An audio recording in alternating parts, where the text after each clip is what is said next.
não é vontade. Eu tenho, como eu digo, a minha vontade sempre foi de permanecer.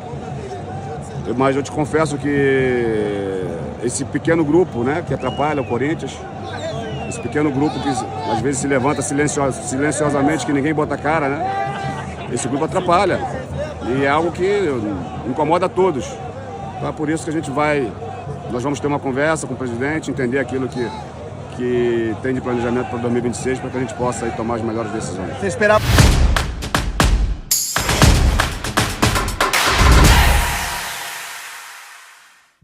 Essa entrevista do Fabinho Soldado, que aconteceu ontem à noite, após o Corinthians ser campeão da Copa do Brasil, causou um pouco de rebuliço nas redes coloradas, mas eu vou te contar algumas coisinhas importantes sobre o bastidor, principalmente da fala do executivo, que está contado para ser o grande aliado de Abel Braga agora em 2026, tá? Sejam todos muito bem-vindos aqui no canal, a gente já passou de 75 mil inscritos e quem sabe a gente termina 2025 ainda com mais uns 600, 700, quem sabe a gente bate os 76 mil parceiros aqui para começar o ano que vem já com intervenção bombando, hein? Ale Dornelles, Diego Brião, Glauco Paza, o Bolívar, um baita conteúdo para vocês ao longo de toda a noite aí, de domingo à quinta-feira, das 8 às 9h30 da noite, 1h30 falando com quem entende do riscado, né? Pô, Bolívar campeão da Libertadores 2 vezes pelo nosso Colorado. Então, te inscreve, velho. Se tu é novo por aqui, ó, te inscreve e vem junto. Aproveita, de repente, vai ali e te cadastra também no Clube do Ernest, porque toda terça, quinta e sábado tem sorteio aqui. E aí, meu amigão, tu pode concorrer a diversos prêmios dos mais diversos parceiros que eu tenho no Clube do Ernest, beleza? Eu quero falar com você sobre essa questão aí envolvendo o Fabinho Soldado e algumas informações que eu tenho e até em apurações assim conjuntas com alguns parceiros aqui da imprensa gaúcha e também lá de cima, tá? do eixo Rio-São Paulo. Porque, pô, não é novidade para ninguém que eu tenho um parceiro, o Roberto Jardim, que trabalha no Lance. E ele já trabalhou na Zero Hora também comigo, né? Na verdade, no Grupo RBS, ele era do Diário Gaúcho, mas também tem muita fonte. E a gente tem umas informações muito semelhantes. Esse papo aí que o Fabinho deu ao final foi muito mais uma luz alta para o Corinthians do que qualquer outra coisa. Em que sentido? Ele está saindo da Neoquímica Arena, né, ou está deixando a capital paulista justamente porque o ambiente político do clube é uma bagunça, porque já houve um impeachment, já houve um processo, né, de impedimento do antigo mandatário do clube, mudou o presidente, por mais que o Corinthians venha a disputar o título e tenha sido mais uma vez campeão da Copa do Brasil, tem um ambiente complicadíssimo no bastidor. E aí, a partir disso, mesmo com o contrato em 2026, ele já avisou que vai sair. Tanto que as pessoas aqui no Beira-Rio já dão praticamente como certa a presença do Fabinho em 2026 aqui no Beira-Rio para ser o fiel escudeiro do Abel Braga e quem sabe até pegar e já ser anunciado ainda esse ano. Ainda esse ano.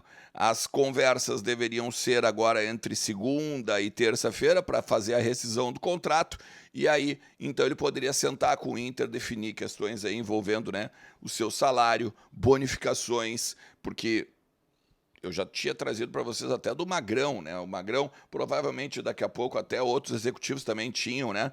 Os executivos, quando atingem metas, eles botam no contrato, né, um bônus, um valor extra para daqui a pouco, em cima até de jogadores que venham a ser vendidos para a Europa, jogadores da base que são revelados, que daqui a pouco acabem na seleção brasileira, por exemplo. Enfim, tem muitos detalhezinhos, né, uns pormenores aí nesses contratos envolvendo executivos, envolvendo técnicos, envolvendo jogadores importantes. Então, por isso que talvez demore algum tempo ainda aqui no Beira-Rio para o Inter pegar e acertar tudo, mas o Fabinho tende a ser o executivo, então, em 2026.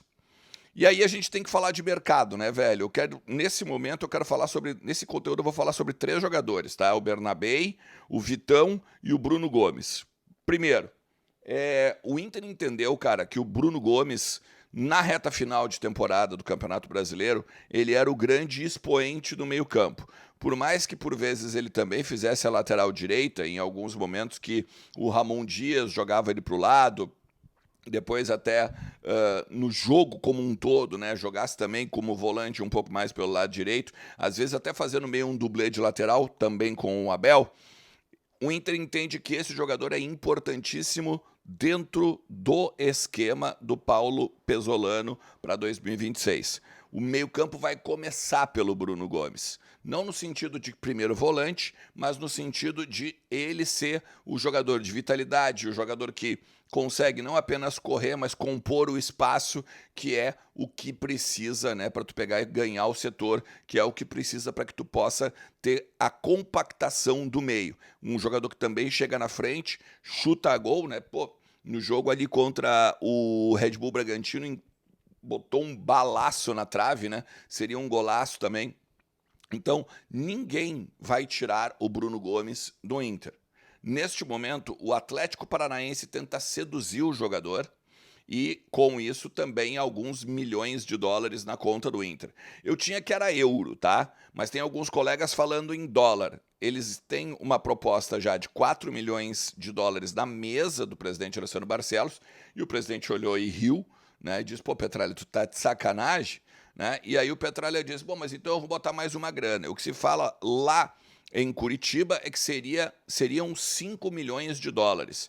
E o Inter também vai rir, né? O Inter não vai vender esse jogador. O Inter acredita que encontrou o meio-campo para daqui a pouco, se tiver que negociar, negocia lá na frente com um clube europeu. É um jogador ainda jovem, que precisa também ganhar um espaço, e a partir, né, da expectativa do trabalho do Paulo Pesolano, pode vir aí também a render alguns milhões, sem contar, claro, né, a performance técnica, a performance que de repente possa vir a buscar algum título. Aliás, né, se a gente for olhar o título do campeonato da Copa do Brasil, ela pega um Corinthians esfacelado, politicamente, com transfer ban, com dívida de 2 bilhões de reais. E o Vasco, em recuperação judicial, também meio que aos trancos e barrancos, né, fazendo aí, dividindo a grande finalíssima. Ou seja, não é de todo ruim pensar que o Inter possa, no ano que vem, quem sabe disputar uma Copa do Brasil. Porque vamos lá, né? Campeonato Brasileiro, tu precisa também ter uma linearidade, tu precisa ter uma sequência estável, mas a Copa do Brasil são 2 jogos que tu vai morrer, sem contar ainda a possibilidade de final única, né, que tem aí a competição de mata-mata do Brasil. Então, velho, tá caindo de maduro ganhar uma Copa do Brasil aí, e aí, quem sabe, né, valorizar os ativos que o Inter tem. Vitão e Bernabei andam meio juntos. Por que eu digo isso, tá? Porque o River Plate, ele quer o Bernabei de todo o jeito. Ele já foi lá, botou alguns valores na mesa do Inter, já perguntou quanto que o Inter quer para vender o Bernabéu. O Inter já disse, cara, para começar a conversar, 7 milhões de dólares, para começar a conversar. Então, o River, que quer muito, né? O River está passando por uma reestruturação, o Marcelo Gadiardo está tentando achar outros atletas para também, né, fazer novamente uma sequência vitoriosa, como teve ali no início agora dos anos 2000 e tal, né? 2010 ali e tal, naquela década.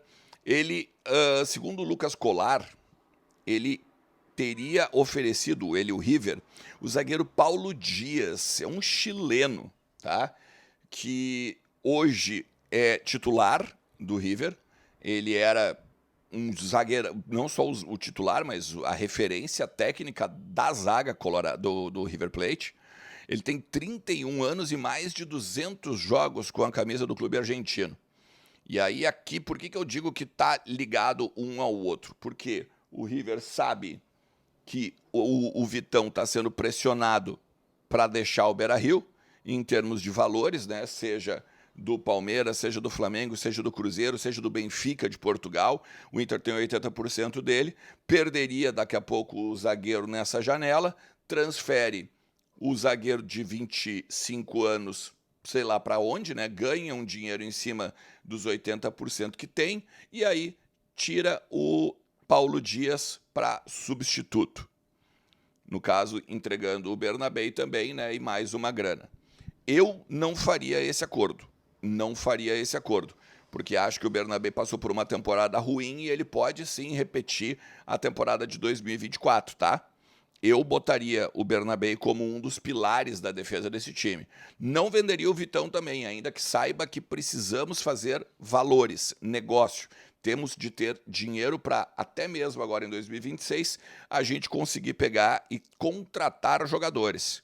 Então, assim, por este zagueiro, pelo Paulo Dias, eu não trocaria. Se a gente fosse botar ali os mais de 7 milhões, que dá 40 milhões pelo Bernabé, bom, daí a gente até conversa, porque daqui a pouco tu consegue fazer algum tipo de negociação que venha a suprir e principalmente qualificar o teu grupo. Mas neste momento, nessa condição, jamais.